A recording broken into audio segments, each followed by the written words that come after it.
काहे डांटो तारा। हाय हाय हाय के करवा छहो बोलिया सुनात नइखे चेहरा चिन्हत नइखे।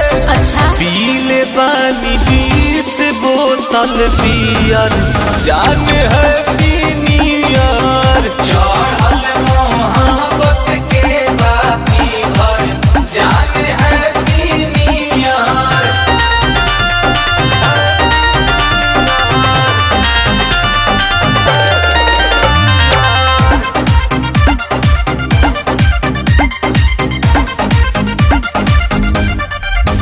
आके देखा ई मजनुआ के तू कंडीशन हो आके देखा।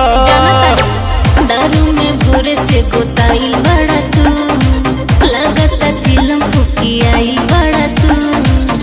करते कबूल बानी आज पूरा टूल बानी।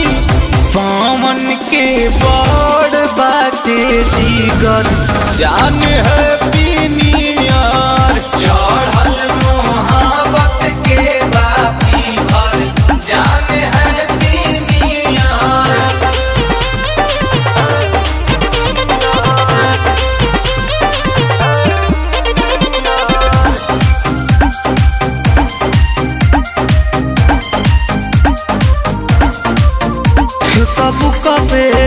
फेसबुक पे तू करेलू वायरल हो।